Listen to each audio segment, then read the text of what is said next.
શ્રી વલ્લભાધીશ કી જય. શ્યામ સુંદર શ્રી અમને મહારાણી કી જય. સર્વે વાલા વૈષ્ણવોને જય શ્રી કૃષ્ણ. આજે આપણે શ્રી ઠકુરાણી ત્રીજની ભાવભાવના વિશે આપણે સત્સંગ કરીએ છીએ અને પુષ્ટિ માર્ગમાં ઠકુરાણી ત્રીજની ભાવભાવના તેમજ પૌરાણિક રીતે પ્રભુનું અને શ્રી યમુનાજીનું મિલન કેવી રીતના થયું એ વિશે પણ આપણે જાણીએ. તો પૌરાણિક વાત પ્રમાણે એક વાત એવી છે કે એક દિવસે શ્રી યમુનાજીના કિનારે અર્જુને એક તપસ્વી કન્યાને જોઈ અને અર્જુન તપાસ કરી લાવ્યા કે તે સૂર્યપુત્રી કાલિંદીજી છે, જે પ્રભુને પતિ તરીકે પ્રાપ્ત કરવા કઠિન તપ કરી રહ્યા છે.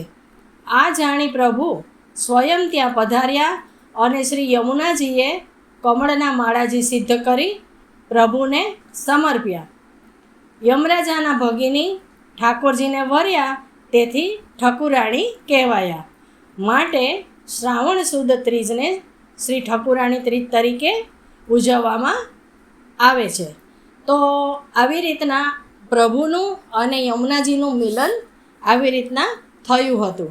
અને પુષ્ટિ સંપ્રદાયની આપણે વાત કરીએ તો શ્રાવણ સુદ ત્રીજને આપણે ઠકુરાણી ત્રીજ તરીકે ઉજવીએ છીએ, આપ સૌ જાણીએ છીએ. અને શ્રીમદ ગોકુલમાં ઠકુરાણી ઘાટ છે અને રાવલથી ગોકુલ ઘાટ સુધી શ્રી સ્વામિનીજીની રમણ લીલાનું ક્ષેત્ર કહેવામાં આવે છે. અને મહાવનથી ગોવિંદ ઘાટ સુધી ઠાકોરજીની લીલાભૂમિ કહેવાય છે.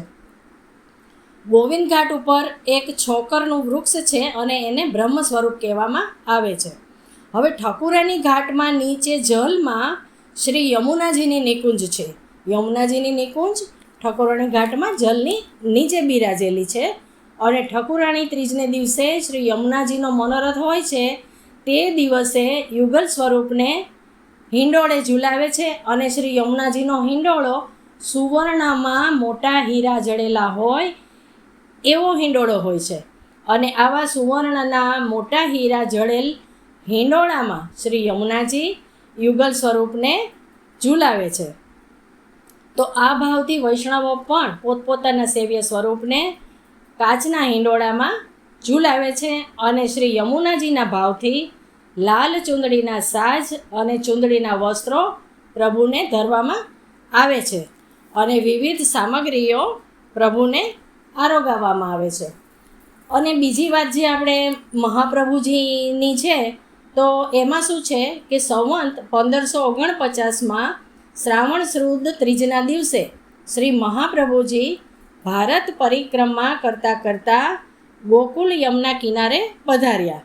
અને ત્યારે તે દ્વિધામાં હતા કે અહીંયા ગોવિંદ ઘાટ અને ઠકુરાણી ઘાટ કયો છે. તો તે સમયે સાક્ષાત શ્રી યમુનાજી પ્રગટ થયા અને ઘાટ વિશે જણાવ્યું. ત્યારે શ્રી યમુને મહારાણીજીને પોતાની સામે જોઈ અને શ્રી મહાપ્રભુજીએ શ્રી યમુનાજીની સ્તુતિ કરી. નમામિ યમુનામહમ સકલ સિદ્ધિ હે તુમ મુદા. આપણે સૌ વૈષ્ણવો આ યમુનાષ્ટકના પાઠ રોજ નિત્ય નિયમ પ્રમાણે કરતા જ હોઈએ છીએ. તો તે યમુનાષ્ટકની સ્તુતિ કરી અને તે દિવસે યમુનાષ્ટકની રચના થઈ. તો આ દિવ્ય લીલા પણ ઠકુરાણી ત્રીજના દિવસે થયેલ છે. તેથી વૈષ્ણવો કાચના હિંડોળામાં પ્રભુને ઝુલાવે છે, યમુનાષ્ટકના પાઠ કરે છે. અને જારીજીમાં આખા જારીજી યમુનાજીના જળથી ભરવામાં આવે છે. આ દિવસે જે જારીજી ભરવામાં આવે છે તો એમાં શ્રી યમુનાજીના જળથી આખા જારીજી ભરવામાં આવે છે.